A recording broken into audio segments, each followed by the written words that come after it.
Hi again, everybody. Welcome on in. We're brought to you by your Valley Hyundai dealers. Appreciate their support. I wish I could start with good news, but I can't. This is the way it works when you're the Cardinals and you blow a game at home to start out against the New England Patriots. There's no other way to put it. It's just the way things are out of this team. And Bruce Arians has got to get it figured out. Tampa Bay comes in this Sunday. No time to sit there and feel sorry for yourselves. You would hope, if you don't, then there's an area of concern. Like I said, you never really know what you have until October. There's a handful of things to correct. I would never say they're negative. They're just things to correct. But there's a lot of positive. Coming up later in the show, A.J. Green, Pro Bowl wide receiver of the Cincinnati Bengals, will be with us. We'll talk about the Steelers matchup with the Bengals and much more. But now, as promised, we go to Carolina. Peter King Skyping on in, the MMQB. Peter getting his frequent flyer miles. He was in Denver last week. Then he comes here to Arizona. And now he's in Carolina for his podcast with Luke Kuechly. And that sounds very impressive on its own right. But Mr. King, the cover of Sports Illustrated for the MMQB this week. As your labor of love, would you have ever imagined this was happening? Well, that was, last summer, like 3 months ago, Chris Stone, who runs the franchise, came to me and said, I want your team to put out an issue of the magazine. And the response from my team was a little bit less than, hey, yeah, that's exciting, because we have 11 people who run a website and we all try to have some form of lives. And so it was a big responsibility to put out, I think 52 editorial pages, as well as running our site. But in the last 5 or 6 weeks, we've had a really good time with it. We got a really cool cover with Khalil Mack. We convinced him to wear one of our T-shirts.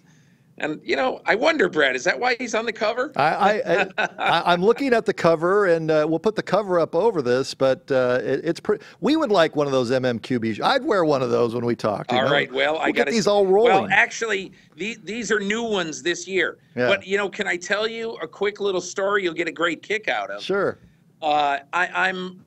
So it's Sunday night, and all of our cover possibilities have sort of dissolved. And I go to Mark Dalton in the press box. Mark Dalton, the vice president of media relations for the Arizona Cardinals. And I said to him, and I had warned him in the meantime that maybe if something happens, the Cardinals might be on the cover, depending on what happened in the game. Mm-hmm. And so Larry Fitzgerald catches his 99th touchdown pass, ties Don Hudson, with that record. And so I go to Mark and I say, geez, would Larry do a shot with us after the game? And we start talking. And so then he catches his 100th, and I'm thinking to myself, man, we got to cover. The old master, he's still got it. Larry Fitzgerald, 100 touchdowns is going to be great. And then, all that has to happen for Larry Fitzgerald to be on the cover this week instead of Khalil Mack is for Catanzaro to make this field goal. And I'm pretty confident he's going to make it until the snapper I never heard of ground balls a snap and Catanzaro misses it. And all of a sudden I say, well, Larry Fitzgerald's not going to be on our cover this week. And there you go. That is how the sausage is made, Brad Cesmat. That is awesome. That is a great story. That is great. Over on the college platform, how about Kalen Ballage on Saturday night to the tune of 8 touchdowns? I'm a Heisman voter. I put him on my Heisman watch list. Absolutely. You got to give Todd Graham a lot of credit and Chip Lindsey too. Razzle dazzle here. You find Kalen Ballage by himself, he takes it into the house. Now, there's not much more around Kalen Ballage than just what you saw on Saturday night. Jared Cohen sat down with him earlier. A couple years ago, you're a true freshman, and last year you're dealing with some injuries and some illnesses. So now this year it's an opportunity to come in healthy, hopefully clean slate, and ready to just go start to finish. I'm extremely excited about that opportunity just because I don't feel like I've had the chance to just play every single game, to the best of my ability, get all of my talent out there on the field and, make the best of it. So that's the plan. Go out there and stay healthy and be able to help the team out. Plays from last year that I want to bring back. It's at UCLA, you put the game away, and you have the whole team on your back pushing you into the end zone. So I want you to go back and relive that entire play at the Rose Bowl. Just so happens to be one of the most historic venues in all of college football. When you put it in that perspective, it seems like a huge deal, but to me, I was just out there playing football. Like I said, doing something that I've done ever since I was little. Just simple inside zone play, and we were up, and I guess they just didn't feel like tackling. They were trying to strip the ball out, and I wasn't gonna. I mean, if you want to tackle me, you have to make me go to the ground. That's my philosophy. That's how I've always been. So they didn't do that. My team gave me a little push at the end, and ended up being a historic play, from everybody else's perspective. But I was just playing football. David Johnson with the Cardinals. He's got a very similar ability to you where he's a bigger back, but he's shifty, he's strong, he could catch out of the backfield. Do you look at what a guy like him has been able to do in just a short amount of time and kind of compare it to what your skill set is and how you can really kind of put your talents and your athleticism on display and as that type of back? David Johnson is an amazing running back. To even have my name in that same category is an honor, because he's been very successful playing football in college, even at a lower level school, and then now playing with the Cardinals and making big plays every Sunday. And yeah, I definitely look at things like that and my ability to make those kinds of plays and my size, and I just try to use it to my advantage. And I pick and choose different running backs in the NFL and try to get a little bit of every one of them and add it to my game. Good stuff there from Jared Cohen. I'm Jordan Hammond. On the high school front, the Centennial Coyotes are known for their running game and have to replace over 2,500 yards and 40 touchdowns from last year's state championship team. But don't fret, on this year's roster, they have some pretty good guys in the backfield as well. It's almost a tradition to have a lot of great backs and competent backs at Centennial High School. So, the 2014 season, we had Dedrick Young in the backfield. We had Devontae Smith in the backfield. We had me in the backfield. Quentin Gomez last year, and, John Rincon last year, and this year's no different. So, we're having a rotation like that is, it's powerful. When I can come out and nothing's lost, when Zidane Thomas can go in and get 80 yards on a single play at any given moment, that's pretty dangerous. So I think we have something special in the backfield. Very unique in its own way. We have a lot of power, and we have a lot of speed on the other hand as well, to where we can all get the job done. It sets up a lot of things like play action and just different plays that we can run out of our own option. Well, we run a lot of different formations. We have kids going in and out of formations, and that's obviously helpful to us, and hopefully it gives the defense a little problem. This year, I think we're a lot younger than we have been previously. I was, usually the youngest guy, and this year I'm the oldest guy. But, like I said, there's nothing that's been lost. We lost a lot of good players last year, but there's a lot of players that have stepped up this year. Zidane Thomas, we can trust in him. We can trust in Alex Escobar. We can trust in, Marcus Wakeham to step up in the backfield. So, anybody you put in, we have depth at the running back position, so I think that's pretty special. Good stuff there from Jordan Ham. Up next, Pro Bowl wide receiver A.J. Green with our buddies at Rock and Refuel. A.J. getting ready for a showdown with the Steelers. We'll talk with him. Jeremy Hathcock out of Desert Ridge on the high school platform, coaching his tail off out there. Michael Fabiano with his starts and sits for the coming weekend. And all of our content up on our website at sports360az.com, sports360az.com.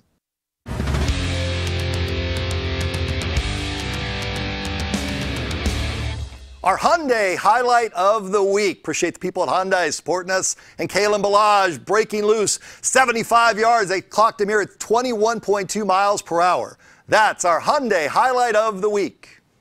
Pleased now to be joined by Pro Bowl wide receiver A.J. Green of the Cincinnati Bengals. Our friends, our partners at Rock and Refuel partner with A.J., and a pleasure to have him with us as the Bengals, an off day today before their showdown later this week with the Steelers. Appreciate you jumping on board. When you talk about Rock and Refuel and this commercial that you put together for them, first and foremost, what does it do for you, AJ, on the field? It takes me to a new level. Like I said, they came to Atlanta this off season, and we shot this crazy video, how I get prepared for this upcoming season. And the drink itself, it tastes great. It's high in protein, low in sugar. And the biggest thing for me, it doesn't give you that full feeling, so you can actually drink it while you're eating. And that's the best thing about it. So after you tore up the Jets on Sunday, you slug a couple of those down, and you're ready to go for the following week, right? Oh, I'm ready. I keep a couple in my locker at all times. So. AJ Green with Rock and Refuel, the Pro Bowl wide receiver from the Cincinnati Bengals, with us. Brad Cesmat's Football AZ. I want to get your thoughts here on Larry Fitzgerald. There's been some talk, speculation nationally that this might be it for him. We don't know one way or the other, but he catches number 99 in 100 touchdowns in his career the other night. AJ, when you see Fitz on the field, what do you see? What do you try to take from Larry Fitzgerald? He's the ultimate. He's what the NFL stands for. The guy's humble. He's a great player on and off the field, and just the way he carries himself off the field got to be the most impressive. He's a class act. Nobody's done it like him on and off the field, and then his numbers he's been putting up for a long time. So I definitely think he's a first ballot Hall of Famer on and off the field. Do you know him well, AJ? Have you gotten to visit him? Yeah, I do. Yeah? Yeah, I talk to him, once, twice a month, just to see how he's doing. And, we talked about coming into a lockout. I just take little things about him, how he handles stuff off the field and the way he go about his business on the field. So it's unbelievable to have a guy like that in your corner. Flip it around on the defensive side. Patrick Peterson is somebody that gets a lot of national attention. I know the Bengals played the Cardinals last season, and when you see Patrick Peterson lined up against you, what goes through your mind? You know what? Me and Pat P, we've been together since the college game days. Going against him, we all knew how good he is, and we've had a lot of battles in between the hedges, and then at LSU, and then coming right now where he is today. I didn't expect anything less. He's an all-pro corner, probably one of the best corners in the league, man. And so he's definitely on his way to a Hall of Fame. The season he had last year was unbelievable. Yeah, well, you're having an unbelievable season this year, courtesy of Rock and Refuel, helping you out on the field, right? Right. There you go. Hey, AJ, appreciate the visit and the time. Best of luck this week against the Steelers. Thanks. All right, thank y'all. On the high school platform, Desert Ridge is one of those programs I think often gets overlooked. Jeremy Hathcock does a terrific job there with the Jaguars. Here's Haley Stasiak with more. History was made here in Mesa Friday night as head coach Jeremy Hathcock and Desert Ridge beat Hamilton High for the first time ever in school history. I think anytime you beat a team like Hamilton, it's a huge win. You can't beat a team like Hamilton without a complete team, and we showed tonight that we possibly could be a complete team. And we had a lot of mistakes, but good teams like us and good teams like Hamilton find ways to overcome. And unfortunately for us, we ended up on the right side of the scoreboard. Coming into this game knowing you had the potential to beat this team, what was your message to the guys?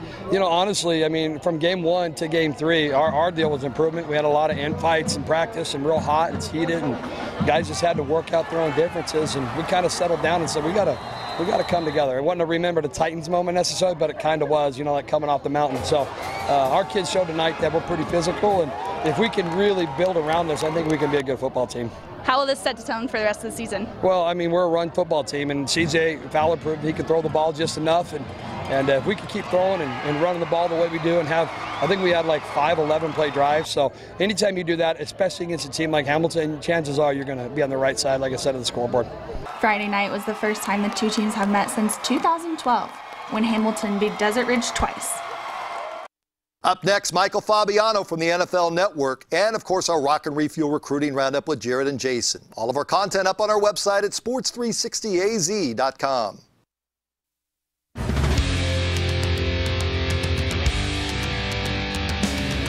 Talking fantasy football with Michael Fabiano, NFL.com, the NFL Network senior fantasy analyst. Before I let you go, Jameis Winston comes to Phoenix this week. Tampa Bay puts up some huge numbers. Do you like the Buccaneers or Cardinal players in this matchup? Who do you like in particular? Well, last week I had Jameis as a sleeper, and he even exceeded my expectations with 4 touchdowns. But I don't know that I play on this week. Arizona's defense, I know they lost, but that defense overall, pretty good. Jimmy Garoppolo did not have a huge fantasy game. And when you look at the Cardinals, they've surrendered 1 or fewer touchdown passes to quarterbacks in 5 of their last 6 home games. So the matchup on paper is clearly not favorable for Jameis. You're starting Mike Evans, even though it's a bad matchup. You're probably starting Doug Martin, even though it's a bad matchup. Now, on the other side, you've got to like Carson Palmer. I was a little concerned about Palmer. Had 18 points last week. I projected him for right around 15 or 16. And the Buccaneers last week gave up, 334 yards and 2 touchdowns to Matt Ryan on the road. Yep. So Palmer's a really good play. Larry Fitzgerald, who the fantasy community seems to overlook, including myself, in each of the last year plus, and he goes out and scores 2 touchdowns last week. Tampa Bay's pass defense didn't look great last week against Julio Jones or Mohamed Sanu. So Fitz is an option. Now, I don't know what happened with John Brown last week. You're in the area. You're in the know. You may know a little bit more than I do.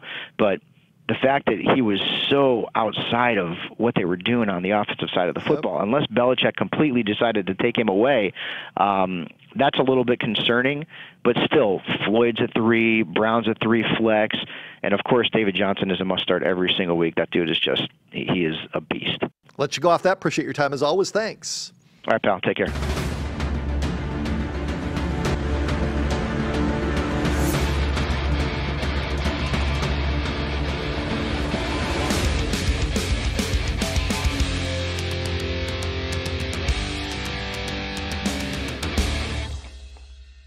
It's the Rock and Refuel Recruiting Roundup on Sports 360 AZ. Jason Jewell, Jared Cohen. A lot of really good stuff to go over from Week 3. Video game numbers for our Player of the Week. First, recruiting news, Jason. Let's start with a couple linemen. Your wheelhouse, starting with the defensive lineman who got a Pac-12 level offer. Yeah, he's a 2019 prospect, only a sophomore. Matthew Polomau, Mountain Point High School, was offered by the University of Washington.